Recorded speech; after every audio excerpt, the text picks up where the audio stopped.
All right, good afternoon, everyone. This is a joint education and special call committee of the whole meeting. Today is Monday, September 20th. Today we have meeting that's largely informational. Two guests here today to speak about the McWane Center and Ed Farm. First order of business is to call the meeting to order. Second item of business is to approve the minutes of the Monday, August 16th meeting. If we have a motion to approve those, we'll entertain that now. Move approval of August 16th minutes. Second, all in favor say aye. Aye. Aye. Motion approved. All right, first up we have Miss Peggy Chowning, who is the Vice President of Education and Outreach for the McWane Center. And we invited Ms. Chowning to come speak to us today about the McWane Center. This is, of course, one of the programs that the City of Birmingham supports in our annual budget. So felt like it was important for us to hear from them and, better understand how they're helping to improve education in the City of Birmingham. Ms. Chowning? Thank you very much for inviting me here today. I'm used to speaking in front of a group of children and families, so you excuse me if I'm a little nervous today. Right. Will somebody be doing the slides as I go through it? Yes, ma'am. You can let her know. They're in the back. Okay. But there she is. She gave us a thumbs up. So. Gotcha. Yes, ma'am. All right. Well, I wanted to come and talk to you a little bit today about McWane Science Center, how we fared through the pandemic and how we're moving forward. We put all of our resources into surviving the last year and a half, and I think we've done a marvelous job at that, considering everything. I also want you to know that next Monday, the 27th, will be my 21st anniversary at McWane Science Center. So I come to you today speaking from a long history of supporting what I consider one of the great organizations here in Birmingham, serving the Metro Birmingham area and all of Alabama. But I wanted to talk just a minute about how we fared through the pandemic. Like everyone else, it was a very rough time. We are a hands-on science center. We have exhibits that are hands-on. All of our programs are hands-on. And in March the 16th of last year, we decided to close our doors for 2 weeks like everyone else. We thought that the surge would be over in 2 weeks, and we ended up being closed for more than 4 months. And I wanted to talk to you a little bit about what we did during that 4 months to continue to try to be hands-on in the city of Birmingham and in the surrounding community. So one of the first things we did was we developed programs called Stay-at-Home Science. And what we did, and this is, I think that it just shows the diligence of the staff. We tried to make sure that the experiments that we came up with had materials that you could find in your home. So we had paper and scissors and tape and glasses of water and things like that. And also, we would give a lot of examples of things that kids could use. So if you didn't have weights, of course, you might use pennies or other things that weigh something. So we came up with a lot of stay-at-home experiments and provided those on our website and social media. Next slide. We also did the same thing with our early childhood learners. We came up with activities that younger children could do at home. You can see on the slide here, we came up with activities that parents could help with. One of them was an egg drop, so kids could actually use an egg if they had extra eggs at home, or they could use a plastic egg, and they could make their own contraption to keep the egg from breaking.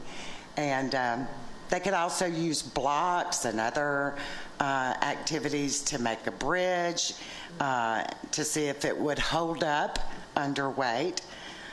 Next slide. We also did a number of things to introduce our staff and the things we do at McQuain Science Center. One of the things that we developed is called Science Behind the Exhibits. And what we tried to do is take our most iconic exhibits, the exhibits that people really remember when they visit McQuain, like the bed of nails, the giant lever, the fish in our aquariums, and the dinosaurs on level 2. So we came in while we were closed and we filmed, showing how those exhibits worked and the science behind it. We also continued our Women in Science series, something that kids and families would have learned about when they came to visit McQuain. We continued that online, and we were able to provide at-home activities to go along with that. Next slide. Also during this time, we discovered that we had 3 staff members with film degrees. This is not something that they really needed when we hired them at McQuain, but it was great to have it because what we did was we did a lot of filming, and we were able to use their talents to make some wonderful films that we're still doing today. One of those is our Little Lab Live. So every Tuesday and Thursday morning at 10:30, you can see our Little Lab Live program on any of the social media sites, Facebook, Instagram. And what we do is we do activities with little learners. And then on Thursdays when we're open, kids can come and do Little Lab Live. We also do Word of the Week. Word of the Week is a little bit longer film series that we do where we introduce a vocabulary word, and then we do an activity that goes along with that vocabulary word. Interestingly, this word's week is soggy, which I thought was very fitting for the weather. But we have a mascot for Word of the Week. Her name is Maggie the Magnifier, and Maggie helps the kids to spell out the words, and then they learn about what that science word means. Next slide. Now, for years we have had a program called Science Cafe. This is a program that we partner with the Civitan International Research Program at UAB, and we find scientists. We met every 3rd Tuesday at John City Diner. It was wonderful to have a meal there on those Tuesday evenings and watch a research scientist talk about their research. And we talked about everything from drones to robotics. It was really interesting, and we didn't want to stop doing Sci Cafe, so we just did it virtually. And the really neat thing about the virtual Sci Cafe is we were able to bring in scientists from all over. So we've had scientists from Chicago and Boston, California, and Colorado. The lady that you see here, Dr. can't remember her last name. Green? Yes, Dr. Green. She is the head of the Orally Cancer Research Foundation. And her, and all of these film Sci Cafes you can still see, and I would encourage you to see them, especially hers. Her research in cancer has been phenomenal, and it was very exciting to hear about her research and the things that are happening in that area. And so we will continue to offer Sci Cafe as a virtual program until we're safely able to meet. Next slide. So before the pandemic, 1/3 of all of our visitors were field trips. And as you know, field trips stopped happening and still aren't being done on a regular basis except for small schools, private schools, things like that. And so what we did was we developed programs that teachers could get for their classrooms. And we used these programs used Google Docs, so the teacher could show the film and stop it at any time, and then there would be a list of questions and activities the students could do.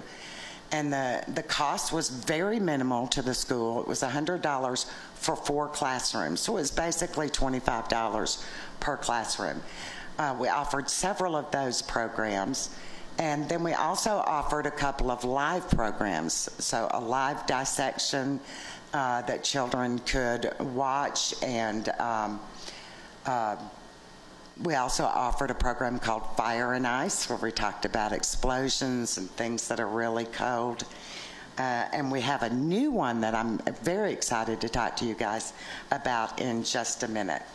So those were some of the things that we did to cope with the pandemic. Next slide.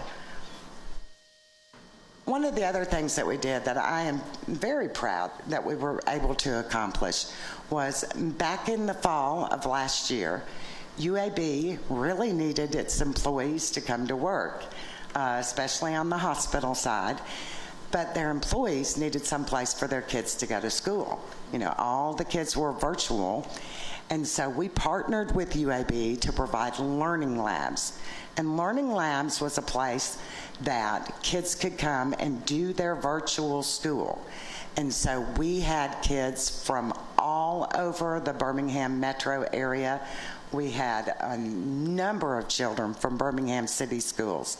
And if you can just imagine, we used just about every room in our building for these students. But if you can imagine 10 children in one classroom who all go to 10 different schools and have 10 different teachers and 10 different ways to virtually connect to their classrooms. Like parents at home, like teachers in the classroom, it was a learning experience for us as well, not something that we were used to. We were used to hands-on science, and we were trying to help students with their virtual schools. But in the end, we were very successful. We grew very attached to these students, and we're happy to see them go back to school, but we certainly miss them. Next slide, please. Now, I wanted to talk to you just a little bit about how we were able to fare financially. As you know, McQuain Science Center is a 501c3 charitable organization, and we get most of our funding through people visiting. Yes, I do think there are a couple of slides missing, but that's okay because I can just talk to you about those slides.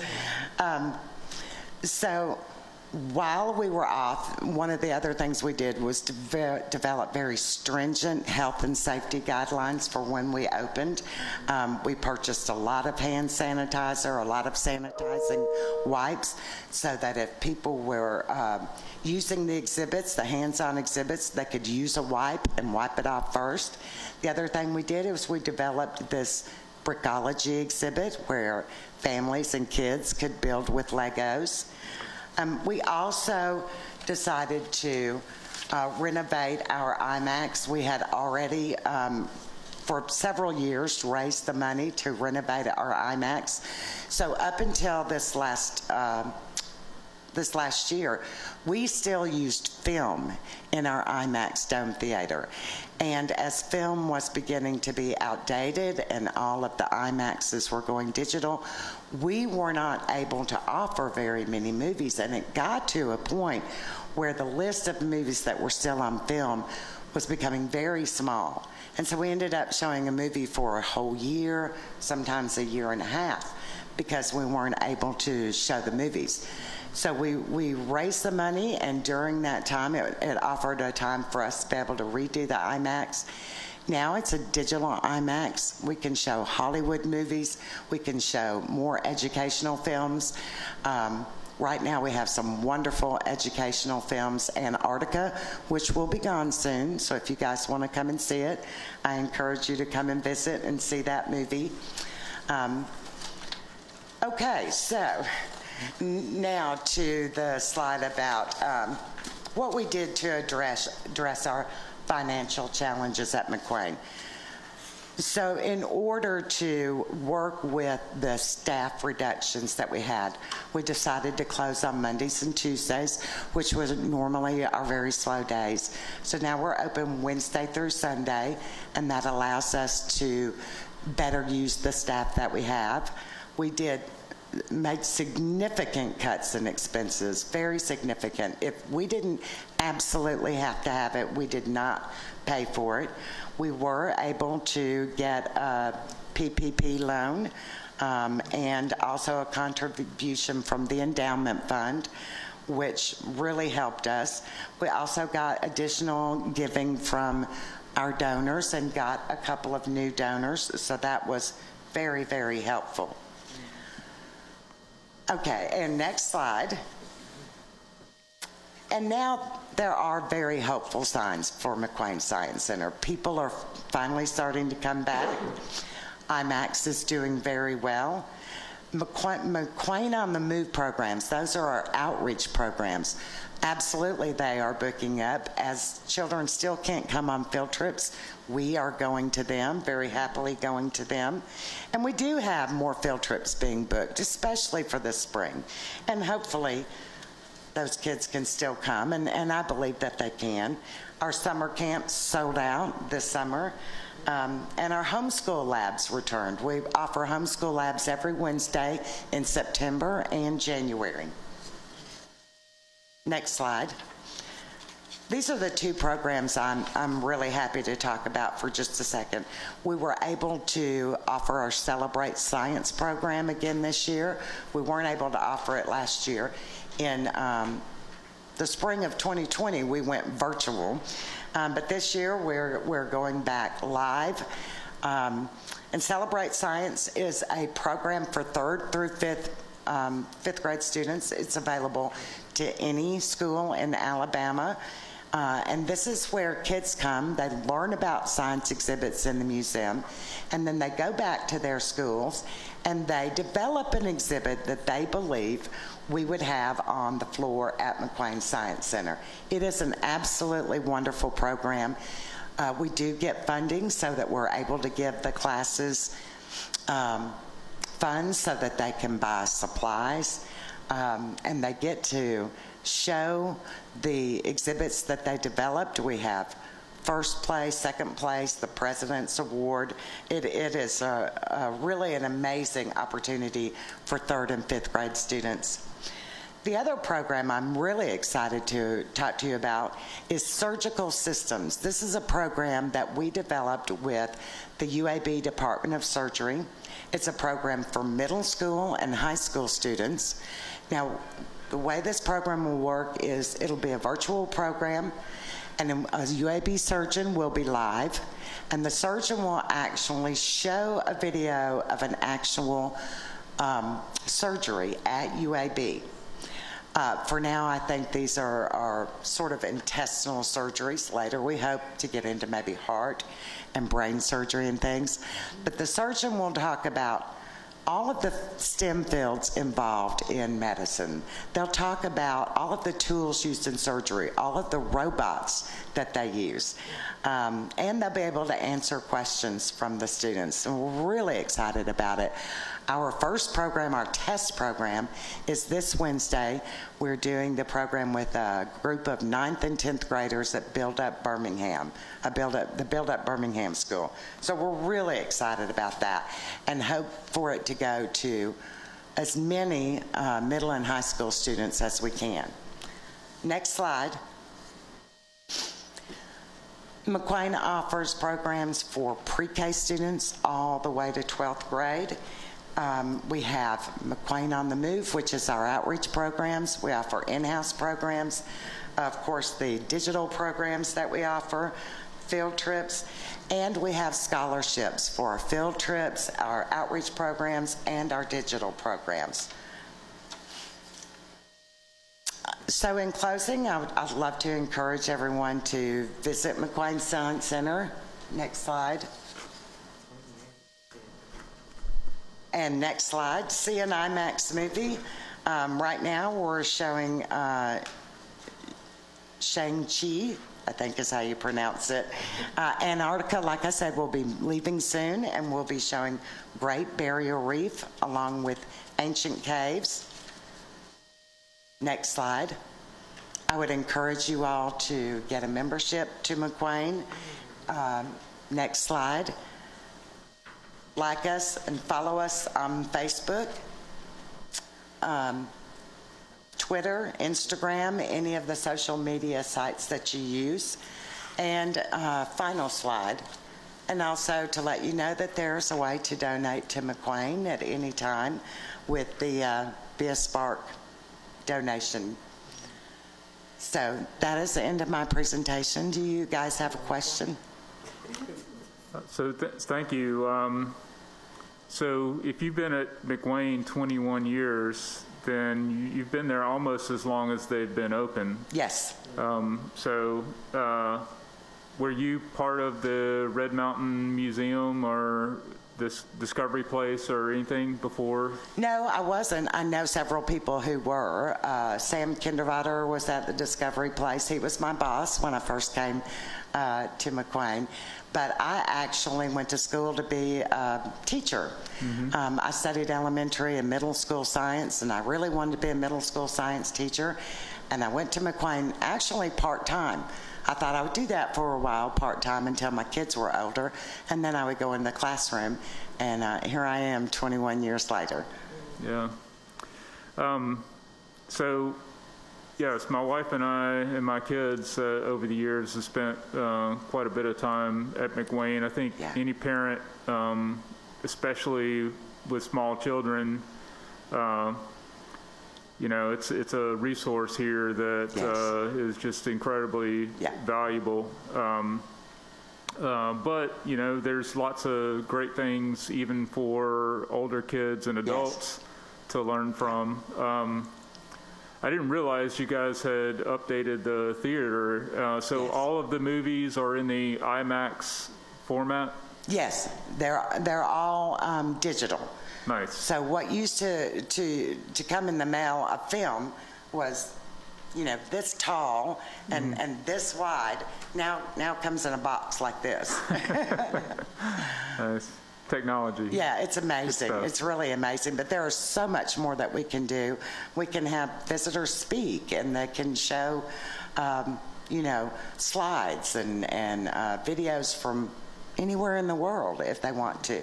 Yeah, it's just amazing. We're very excited about it, about the IMAX. It's great to hear that you guys discovered a resource in the 3 staff members that, you know, had film backgrounds. They're very talented. Yeah, and, you know, that's a transition I think that everyone in the education sector has had to make in a big way. So it's, you know, great to hear that you guys had that capacity in-house. And so, you know, hopefully I think I'm like most people, it's regrettable that we're still, you know, in the midst of a pandemic. And I know, you know, all of us would like to return to normal. But I think there's going to be a new normal moving forward, and having that virtual outreach is going to be something that's going to be really critical, and expect to continue in the future. Council Woods, do you have some comments or questions? Just some comments. Appreciate you being here, number one. Thank you. I'm thinking you may have been there when I came on a field trip at some point in middle school. Probably. But yeah, I know pre-pandemic, my daughter, would take her there a lot. She would love playing that, so it's kind of cool to see them play in the same spaces where, you know, I went to the same place. But happy to see some of the changes y'all made during the pandemic. I think that speaks to the strength of an organization, the ability to pivot and remain viable. So, like I said, hopefully we can get back to something similar to normal. I am excited to see. I didn't know y'all had all the movies. I won't tell you which one I'm coming to see, but there was one that jumped out. So, I'll come see that. But just once again, appreciate you being here and coming to share. Yeah. Yeah, definitely. You guys let us know when you want to come, and we'll make sure you see an IMAX movie, show you around. It'd be great to have you. Great. One question, one of the things that I definitely recall pre-pandemic was that you guys did a lot of events, trying to remember the one that was kind of themed off of the Nickelodeon show with the slime and stuff. Oh, yeah, Slime Saturday, yeah. We did that right before the pandemic, yes. That was fun. So I assume that you guys haven't had any events, big events like that? We've done a little bit smaller. A couple of months ago, we did a Harry Potter Day. So we've done a little bit smaller, but we are really looking forward to more. I think we have a STEM Saturday coming up in November. So they're not as big, but we are still planning them, yeah. Yeah, okay, great. Well, thanks again for coming to speak with us. Again, this is a McWane Center is something that we support through the city's annual budget. And, it's good for us to, especially the council, to, get some updates on what you guys are doing. I would encourage you to reach out to my colleagues and, at the very least, send them some information, but make sure that you're on their radar, especially ahead of budget season. It's just good advice to give them a little reminder about your impact on the city. So, love to. Thank you so much. Thank you very much. All right. Thank you. Have a good day. All right. Next up, we have Mr. Wayman Jackson. He is the CEO of Ed Farm. And Ed Farm is a relatively new program in the city of Birmingham, and it's currently not in the city budget, but again, I think it's something new and innovative that's being done here in the city of Birmingham that's a valuable addition. It's bringing in significant new stakeholders in the education sector in Birmingham, and wanted to have Mr. Jackson and come tell us a little bit more about what you guys do. Thank you, Councilor O'Quinn. Definitely thank you for the invitation. Pull the mic up and... Oh, thank you. Is this better? Yeah. All right. Thank you, Councilor O'Quinn. Thanks for the invitation. Councilor Woods, pleasure to be here with you. Thank you for having us as well. And from our family and team at Ed Farm, condolences to you on your loss of your mother. We continue to keep you and your family in our prayers and in our thoughts. And for someone who actually had the opportunity to staff this committee for 6 years, Ms. Earlene, Kimberly, and your staff team, thank you all for the work that y'all are doing in making sure that this is an excellent experience for people that have the opportunity to come and present in front of you. What I'll do, I have two members, one full-time member of our team and a very close partner of ours that's working with us on a very significant project in Birmingham. But we'll interchange a little bit. Beth Sanders, who is our Vice President of Learning, and Marshall Pollard, who is the CEO and President of Stay Dreaming, an organization that's helping us on a project that we're doing with Ed Farm and the Birmingham Civil Rights Institute that's going to have national impact.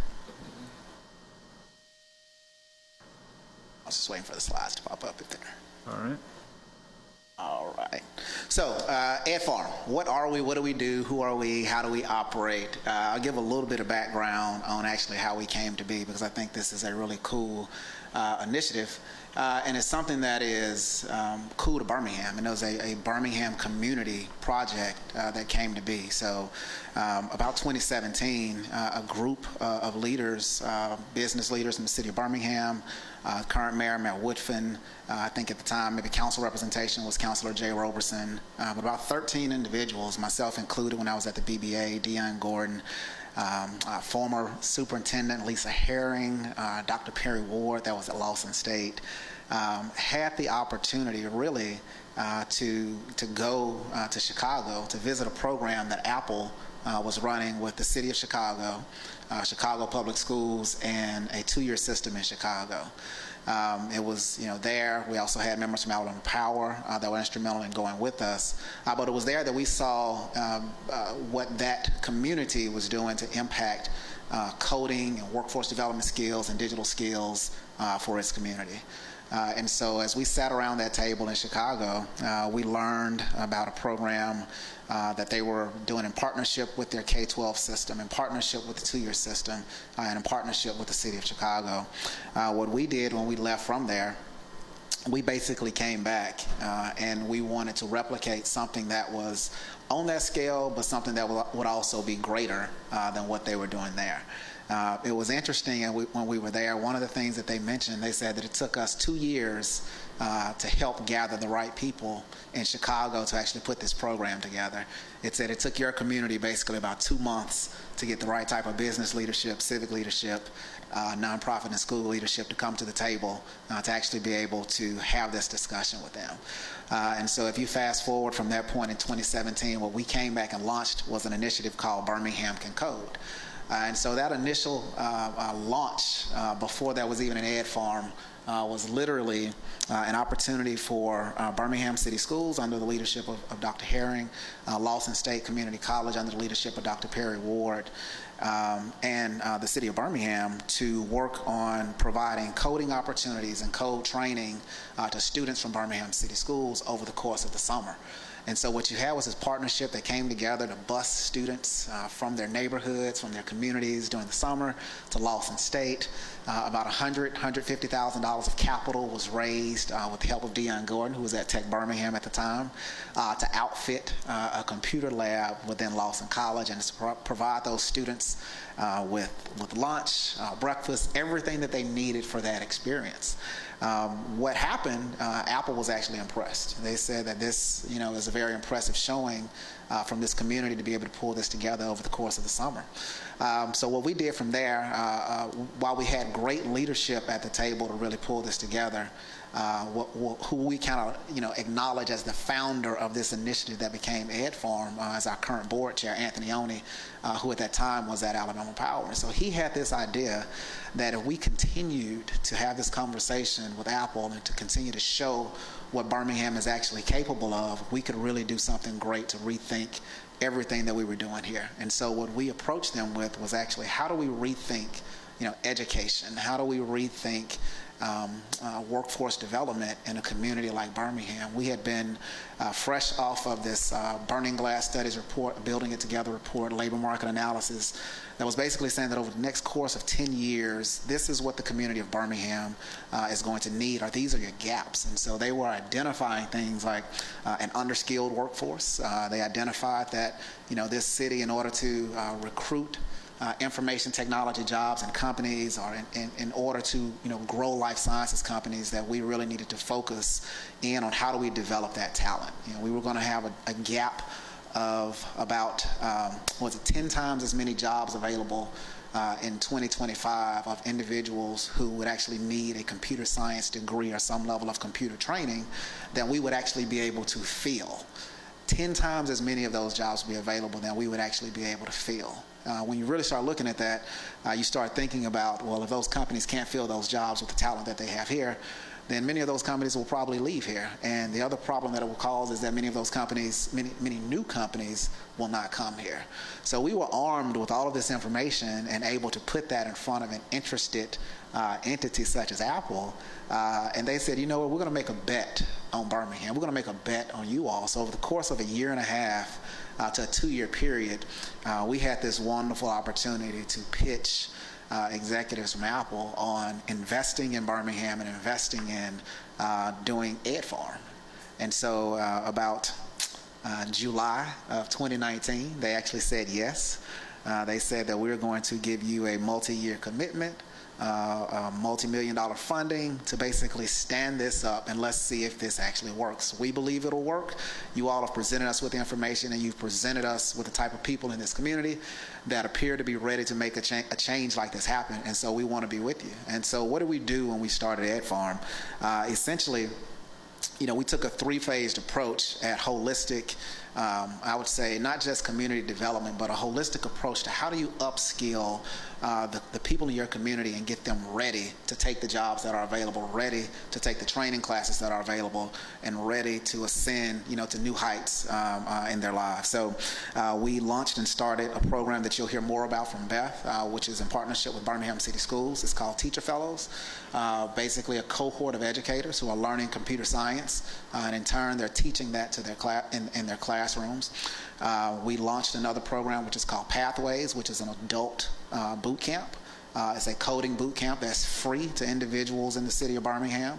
So over the course of a 11 to 14 week period, we actually provide code training to individuals at no cost to them. They're equipped with a computer, a MacBook, an iPad, and at first it was, of course, being delivered in public, in person, but once the pandemic hit, it's been something that started to be delivered virtually. I'll talk a little bit more about that as we get into it. And third, we have a Student Fellows program that Beth will speak a little bit more about, which also talks about how we cohort middle school students and also teaching them coding, creation, and turning them into better learners themselves. So what actually is the Ed? That's the Ed Farm in itself. It's a holistic approach to workforce development, community development, upskilling individuals around computer science and digital skills in a community like Birmingham. We are uniquely positioned because we actually have a development shop. One of the things that we talked about in this space with Apple in these conversations was that not only did we want to be able to teach individuals how to code and how to think creatively and how to be innovators and entrepreneurs, but we wanted them to actually be able to build that technology themselves. And so a part of what we do is that we're actually building applications. So one of the things that Apple was intentionally strategic about investing in was a partnership between Ed Farm and the Birmingham Civil Rights Institute to create a digital immersive app that will have augmented reality technology, but it will basically take the history of the civil rights movement throughout Birmingham and the foot soldiers and everything that kind of made Birmingham a place that changed the world, and connect that with current day activism and put that into an application that we're building in-house. So as visitors and individuals, they come to this city, they'll be able to go from place to place, pulling up those stories and seeing, at City Hall, what happened at these landmarks that are already across the city, how we take that history that happened here and connect it with what's going on today, but also how we use that to inform curriculum that's being taught in the schools, which is something that we're already doing. So I'll flip through the slides for a second, Kimberly, if you turn those back on. And so I'll go back maybe about 2 slides to where it says our progress. And so this is just Tim Cook last year in February, 2020 when we actually launched. This was a quote that he used to actually describe the Ed Farm. He said, "Ed Farm is about clearing a path for anyone of any age, background, or interests, whether or not they're destined for a career in technology." He said, "This is the curriculum or the culmination of a lot of hard work, of strong vision for the future, the tireless advocacy of educators, students, and Birmingham leaders." That is truly, what we feel like we're doing at Ed Farm. Our progress currently, we are about at 21 employees and growing. We started out with a partnership and just with Birmingham City Schools, and so that's something that's unique about what we're doing, is that this partnership with BCS, where we're operating in their district, right now is completely funded through this partnership with Apple. And so Beth will share a little bit more about that. But from that, we've actually been able to grow to other places that we're doing. So we operate not only as a nonprofit here, but this is also an initiative that we're treating as a startup that we're trying to scale. And so we want this to be a homegrown success story of an education technology company that's in Birmingham, but that's growing here, headquartered here, but having reach across the world. We've really had some unique partnerships where we've been able to work this past year with Birmingham Promise interns, things that we were doing with them, pulling them into the fold of our work, exposing them to technology, entrepreneurship, and things of that nature. And I'll go back to that technology development slide, about 2 slides up. So we've had this opportunity also to be very intentional about who it is that we're doing this work for in the community of Birmingham. What we pitched and sold when we were putting this story together with Apple was that at that time, Birmingham is a city that is 75-80% a city of color. And it's a city that's been underrepresented. It's a city that has not necessarily had all of the opportunities to place there, for its residents. And so that's what we want to be intentional about. So as you can see, this is our development team, and they could not actually be here with us today. But the people who are leading the development of technology within EdFarm are people of color. They're female. Our dev team is led by a female African-American developer, and that's something that we're very proud of. We want to make sure that as kids are exposed to opportunities in Birmingham and coding and all those things, that they see themselves in the people that we actually want them doing the work with. And so that's something that we're able to be very intentional about. Next slide. The movement, as I was mentioning and sharing with you about the project that we're doing with BCRI, awesome opportunity to really share and tell the story of what happened here in Birmingham and how we take those stories of a community and make them into something that draws more attention on the way the work is done here. Next slide. And then our first actual product that we're launching is specifically around a product that we're launching with educators called EdFarm Learn that will place in the hands of educators that we're working with a tool that they need to stay connected, especially in a space where we've been in a COVID environment, and we've had to really transform the way that we're operating and doing our work. Next slide. So a really unique story and about the impact that we actually get to do. If we have time at the end, we'd love to show you these videos, but our Pathways program, it is truly something where we're doing that, we want to connect people in the community to coding and job opportunities. One of the things that when you look at other communities and when you look at opportunities and you talk about boot camp coding programs, they're very expensive. And so typically an individual who is going to be trained in coding would have to come out of pocket somewhere about $10,000 to $17,000. And that is a program that's not currently supported by Pell Grants, student loans, or anything like that. So when we decided to set up the Pathways program, we had the opportunity to set this up where we can eliminate those barriers for individuals. Typically, another barrier is going to be connectivity. So that's why within our program, we eliminate this barrier of connectivity, because we actually provide you with that device, with that hotspot if that's something that you need in your home, and it's no cost for you to participate in the program. So having a partner like Apple, where we were able to pilot this in such a way that it showed proof, to how you can actually do this work in a community. So that's what we've been doing. We've had 4 cohorts of that particular boot camp program. We've got individuals who are graduating out of that program. They may, as we call it, pathway themselves into another training program within the city, whether it's Innovate Birmingham or a 2-year program at Jeff State. But what we began to do this year is actually be able to raise and have funding so that if an individual, because typically what you're getting in this case is someone who might be working 2 or 3 part-time jobs or 2 full-time jobs, and they can't step away from those opportunities they can't step away from those jobs to actually take advantage of an opportunity like this. So we've been fortunate enough to be able to provide like a living stipend to individuals that are going and moving into a next phase. So we're really getting this opportunity to kind of recreate what success looks like in a workforce development program that is in a community like Birmingham. Other opportunities that we've been able to make impact, and it's not only just at the high level of workforce development for adults in coding, but something that we launched during the pandemic were virtual code clubs. So we've been partnering with Birmingham City Schools, we've been partnering with community groups in Birmingham and being able to teach virtually coding classes to students, to their parents. So what we began to see was parents sitting next to their kid on a Saturday morning. We're having someone off our team actually walk them through the basics and fundamentals of just being exposed to a coding language. And so that exposure at an early age is very key. And so that's one of the things that we're also offering as well. So I'll stop there. I would love for Beth Sanders, our Vice President of Learning, to come up and talk a little bit about just the intentional, deep work that we're doing with Birmingham City Schools in particular. Thanks. Hi, Beth. Hi, everyone. I have a teacher voice, so I'm going to move the mic back just a little bit, and I will totally move it if necessary. We have slides, so I'm going to go from there. Beth Sanders, Vice President of Learning with EdFarm.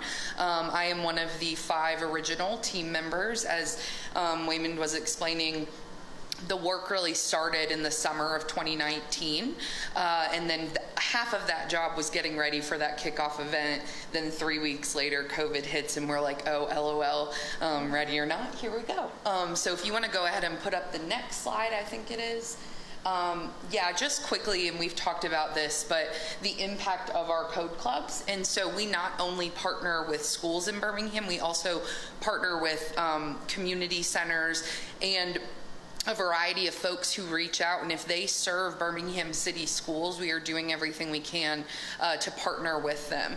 And so we took our Code Club model and we converted it to a fully virtual learning experience. So we made sure learners had iPads and that there was at least one adult sponsor for the class. And over 9 weeks, we were presenting to 150 kids through a virtual platform the very basics of coding. And so at the end of the 9 weeks, even in the context of COVID, we have this new bill that it's really essential for computer science to be getting into schools. We tried our best to partner with BCS and other communities to bring that computer science in regardless of the barriers of COVID. So next slide. So as Waymond was saying, the bulk of our work, and I think the sweet spot of our work, is K-12. And so this is kind of just to give you the context of how many teachers, students, schools we are currently serving. We have 2 feeder patterns that are Jackson Olin and Winona. And so you can see that we have 13 EdFarm schools. We work very closely with the Director of Instructional Technology, who is Cedric Tatum, and Pam Williams, who is the Director of Instruction and Curriculum. And Birmingham has been our partner from the very beginning, specifically. It's really exciting to get to be at a conference, and Lisa Jackson, who reports directly to Tim Cook, is standing on a stage, and she says, and I can't forget about Birmingham City Schools, and she points to the tables in the back, and it's all 26 of our first ever teacher fellows, and we are Apple is flying them to Phoenix for a conference for a week, right? So it's like you come back to the school and you've got the devices, you've got the support. We provide learning innovation coaches, so we push into the district and we provide that partnership with partnering with the principal, other coaches that are there, but we're really staying with you. This is not just you come in, you learn with us for a day, go have fun, we'll see you in a semester. It's really intentionally embedded. And so these original 26 teacher fellows, we have just been so inspired and excited by, and they've stayed with us,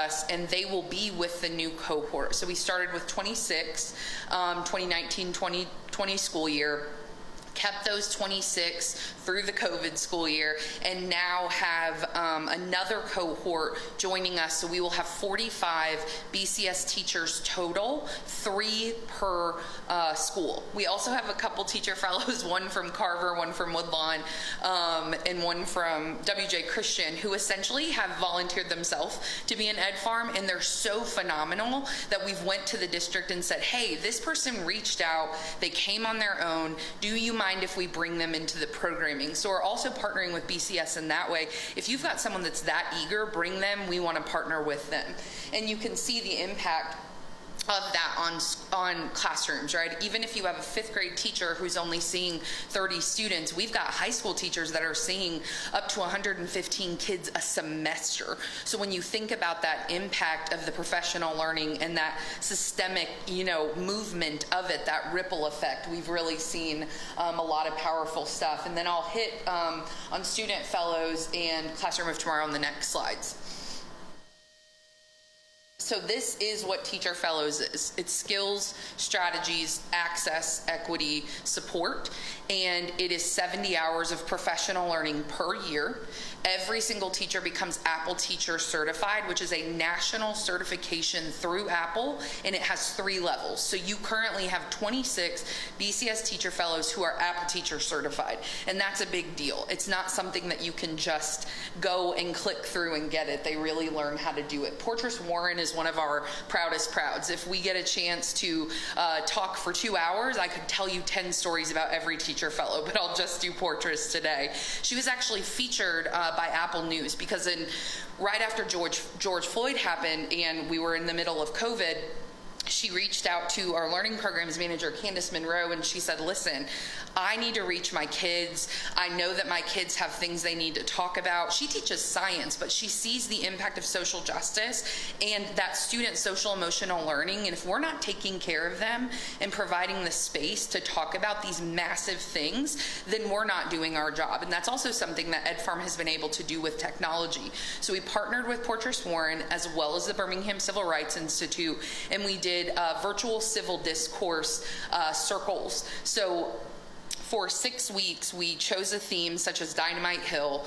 BCRI helped us teach that virtually, and then we actually facilitated conversations, and learners created content showing what they'd learned, how this has impacted them.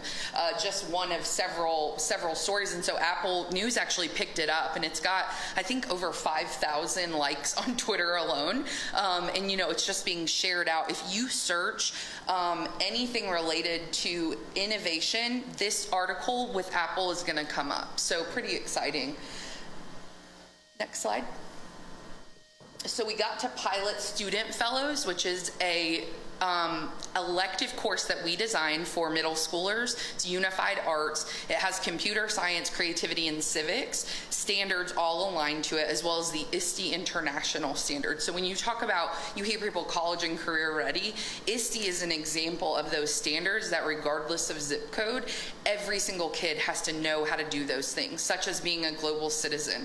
Something from not only being able to write an email well, but to find the email address of the city council person that you want to send that email to, right? And then waiting for a response. If you don't get a response, how do you approach that? It's not just the standard, right? So we're really committed to that. Christian French is who is featured here, and Marshall could actually also speak of him too, because he has played a pivotal role as a student fellow of going above and beyond, very interested in the app design process, which he learned through us, as well as the components of civil rights that are in the app that Marshall will speak of. And so we had 20 student fellows at Southampton K-8. That school was chosen by the superintendent, and every single one of them is now a certified student fellow. We are scaling to all 4 of our middle schools this school year. Southampton is currently going to have 50 student fellows total, and then the other 3 middle schools we support will have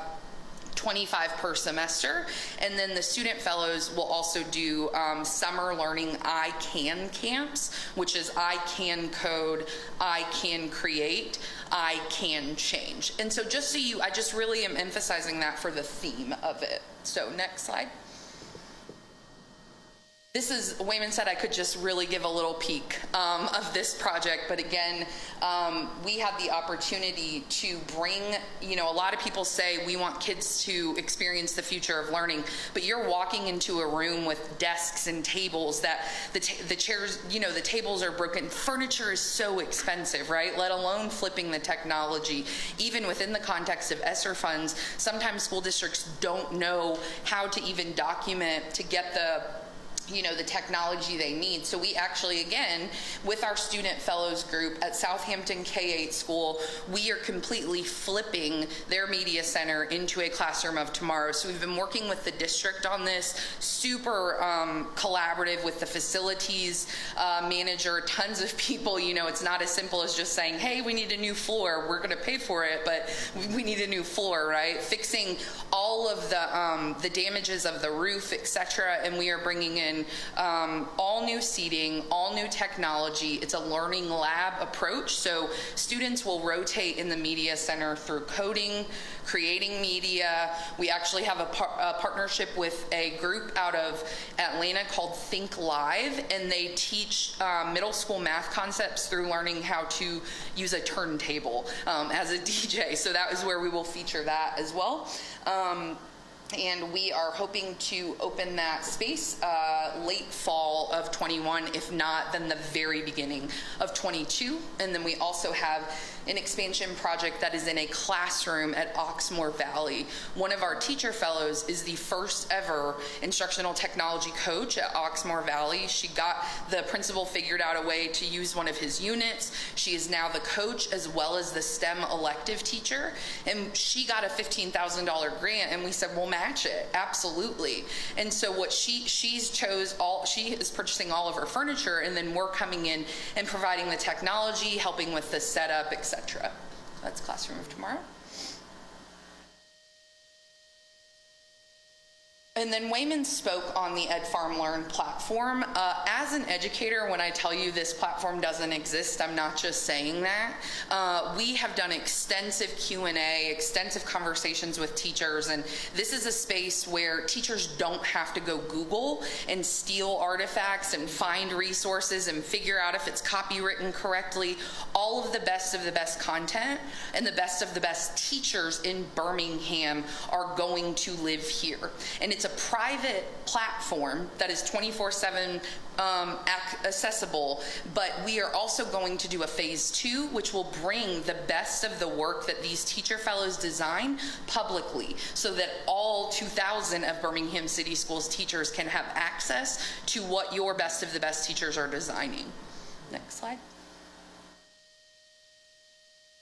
And then I think from there, I'm going to pass it to Marshall Pollard. All right. Hi, Marshall. Good afternoon. Good to see you again. My name is Marshall Pollard. I'm humbled and thankful to be a part of this conversation with Ed Farm. I'm the CEO of Stay Dreamin', which is a network of creatives of color from literally across the globe who are committed to cultivating the next generation of storytellers and entrepreneurs, which is what brings me to this space with you. Our work is based in DC, where I've been working with young people in a community to model this approach, but we're in Birmingham bringing this network on purpose because there's a magic to this city. I came here in 2007 and have been doing work in the community with young people alongside folks like Wayman and Daryl and many others. And people ask me all the time, why Birmingham? Right? My pops was in the Navy, so I don't really have a home base, and people always ask me, why you keep on coming back to Birmingham? Right? And it's because there is a magic to this city. But there's also a problem that we have. You talked about the desire to return back to normal, right? Well, as we do, we have to recognize that the problem we are all facing is that there is a distorted narrative that our young people are in. And it's a distorted narrative about the magic that happened in this city. That this city is more about fire hoses and dogs than it is about the strategy behind why children put themselves in front of those fire hoses and dogs, right? There's this idea that racism only exists here, but not the movement that pushed up against it, right? And that movement was led by young people. So when I say I'm committed to cultivating the next generation of storytellers and entrepreneurs, it's because there is a generation that should lead us to dispel this distorted narrative, and the dispelling of that narrative must happen in this city, which is why I'm bringing my team and an international network of creatives to work with young people in this city to tell the truth, right? And to put that truth in the palm of your hands. And so we are working with Ed Farm to make sure that the stories of Birmingham's movement for human and civil rights, stories that are in the form of short film documentaries, as well as podcast audio episodes, are told by the greatest among us in this city. So currently we're working with about 10 young people, 18 to 25, connecting them with industry-leading creatives from across the world to put the stories of Birmingham's movement, both past and present, into the palm of your hands. And so this problem of us being in a distorted narrative, our hypothesis is that young people in Generation Z, a generation that 66% of them say that their generation is the one to rebuild our society from the ground up, that what if we could work with them to tell us, why does the selective buying campaign of 1962 matter today? Why does the Children's Crusade of 1963, why does it matter today?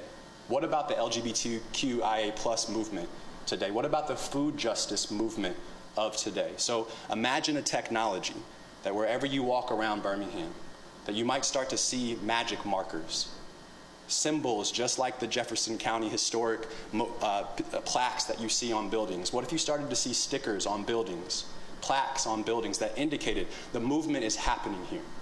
Whether it's a church or a black-owned business or the Birmingham Civil Rights Institute, it'll be normal for you to walk around this city and to have your phone ding to you and say that young people have captured a story about what's happened right here. And at the end of immersing yourself in that story, whether it's an 8-minute short film that includes augmented reality, that at the end of that story, you're going to be invited to act, to get involved in the movement. And the reason you might give of your time or your talent or your treasure at the end of experiencing that story is not because adults told you, right? But because the greatest among us inspired you. It was through their vantage point that we should get involved in voting today because of the way that they're recommending that we do it. So this is a technology that will have both immersive stories that, again, anywhere in the city, you could see on your phone that something happened here. Or it'll be magic tours where you'll walk from story to story to story across the city, all content curated by young people. And so we're excited to launch the first version of that app this year. We'll have 8 stories and 2 magic marches or magic tours where you'll get to be guided from story to story. But this is just the beginning. This platform that young people in Birmingham are creating to solve this problem that we have about what's really true about the movement for human and civil rights. What will start in Birmingham should tell the world that this is a movement that young people across the globe should be leading us on. That a technology that was started here in Birmingham by Birmingham's leaders, by the greatest among us, could teach cities across the world about how young people in those cities could be trained to capture the stories about the movement in their city, to get their peers and elders to participate in the movement. So we are excited to launch this product. It's humbling for me to be a part of an organization, as you've heard today, that are led by the individuals that our students look like, right? To have a product development team led by black women, right? To show the world that not only will this technology be built by young people, but it'll be built by people who share their identities, right? So that if the point of the product is to get those involved in the movement, that there's a relationship to that. That it's not just a technology that's coming to your city from outside, but it's going to be birthed from those who come from the place that the stories are representing. So I'm very excited to see this product in your hands before the end of the calendar year, but I'm also very excited about how Birmingham, as it should and as it has in the past, will tell the world, so goes Birmingham, so goes the world, right? And how can we make sure that in this moment, as we return back to normal, that we're following young people, we're listening to their perspectives about how to get rid of this distortion that we're all experiencing, that generations from the past have been experiencing, and that technology can be what does that. And so you'll see the movement coming to the App Store before the end of the calendar year. You'll see stories, you'll start to have notifications on your phone as you walk past magic markers in this city. It will revolutionize our tourist industry here. It will revolutionize our education system here, but more than anything, I believe it'll give us a means to authentically follow the greatest among us as they lead us to participate in a movement that started here and that should shake the world as we continue. So thank you. I know you're running out of time. I tried to do that very quickly. But thank you for your investment in this work and more than anything, your investment in young people.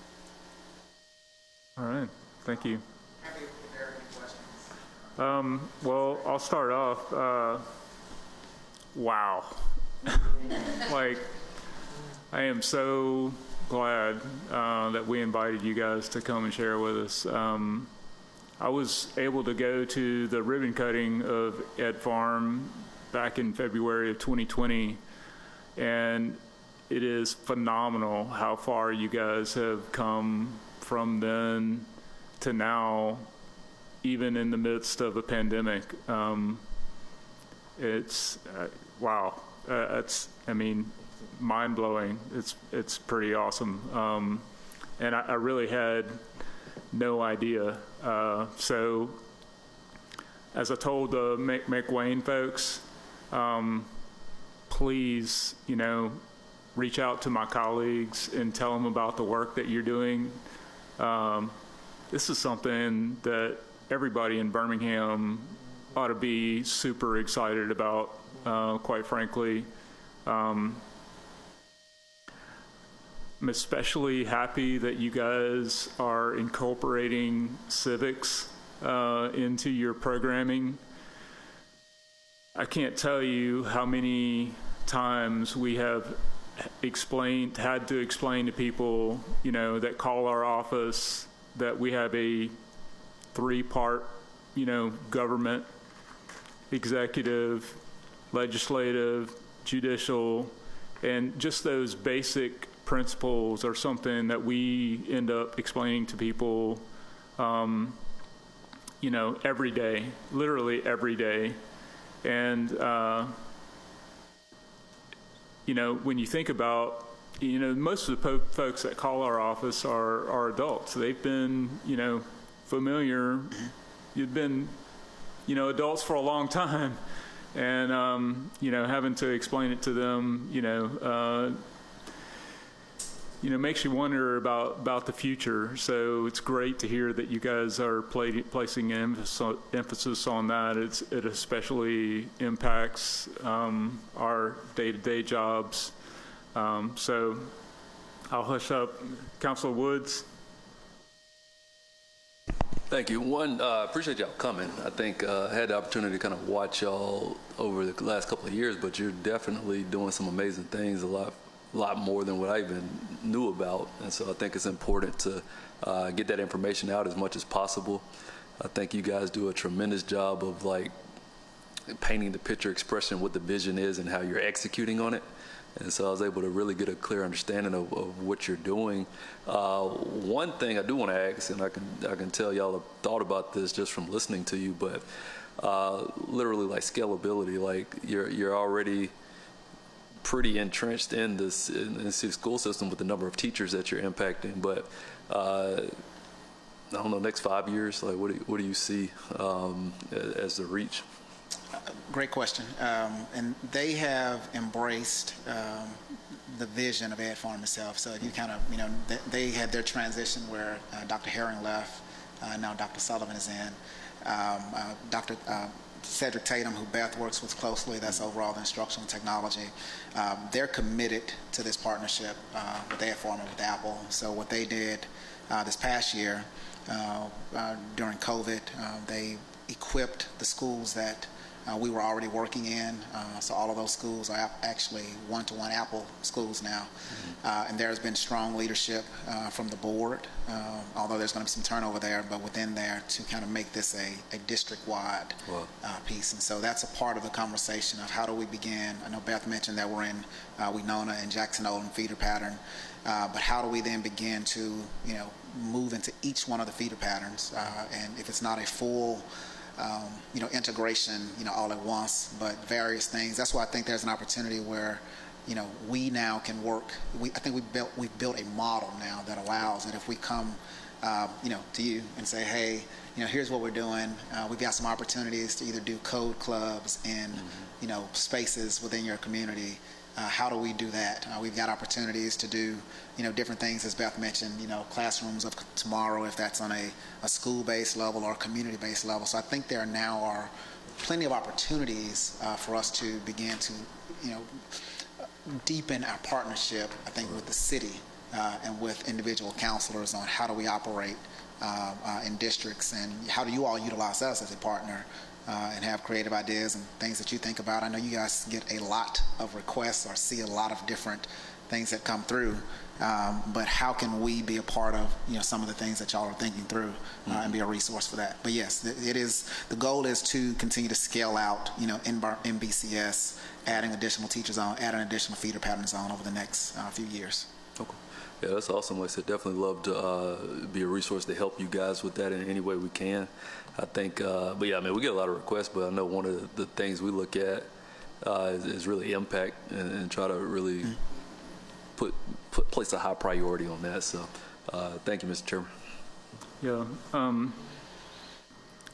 So excited to hear about the Pathways component of the programming. I think especially now as folks are looking to, alternative careers, that's something that they could do to sort of explore the possibilities. I am concerned, I know this is not you guys, but I am concerned about the Innovate Birmingham project. I know that, the funding for that is nearing its end, and have spoken to those folks about, how do we keep that program going, because I think that's been hugely impactful for the economy here, and being able to, not only keep some technology companies, but also, further the startups. So other than Lawson State, do you have partnerships with other colleges or universities?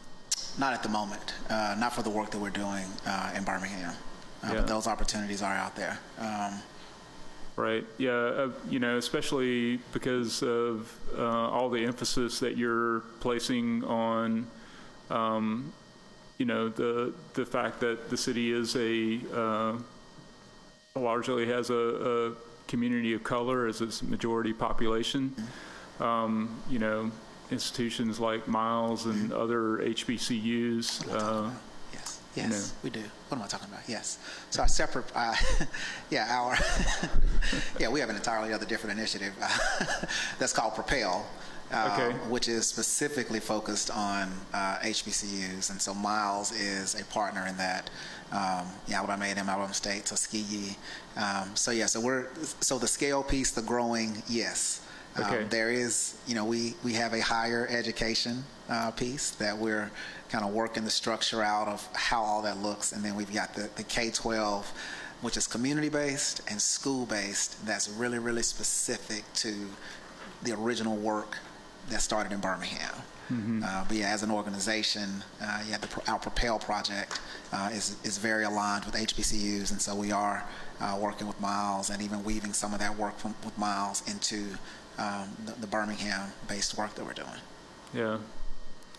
Well, I know you guys have been in it since 2017, but I'm telling you, man, what you guys have been able to accomplish, even if you look at that time period from 2017 to now, 4 years, it's just amazing. And I feel like we've only just skimmed over the surface today.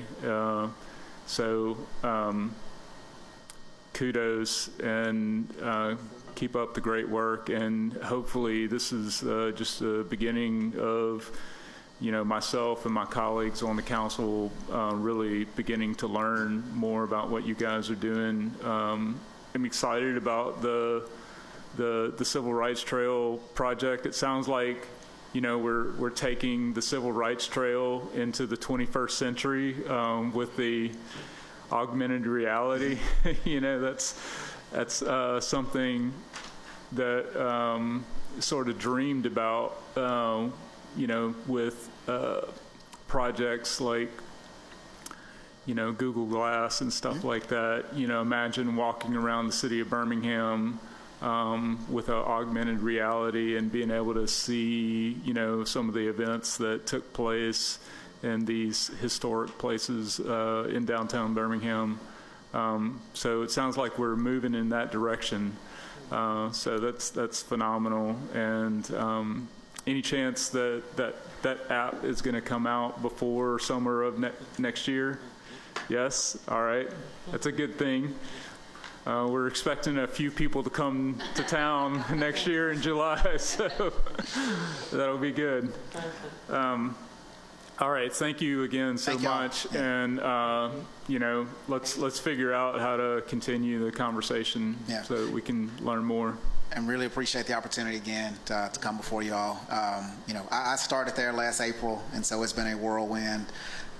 We were encouraged, this year to, actually apply for BOLD funding. So hopefully that's something, that could catch some steam, and it's specifically around the workforce part, the Pathways program. But yeah, look forward to additional conversations about, how we can, be a partner in the community in general, but then also what that looks like as a whole between, BCS, the city, and us, and, really thoughtfully thinking through what this partnership looks like.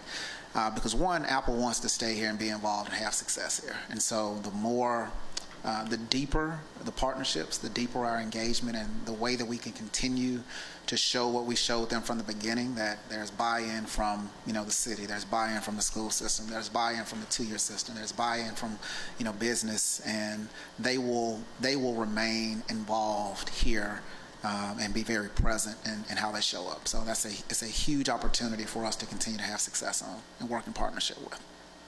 Awesome. Thank you. Thanks. All right, so that concludes the items on our agenda. Thank you for sticking around, Councilor Woods. Motion to adjourn? I move adjournment. All right. Second, all in favor, say aye. Aye. Aye.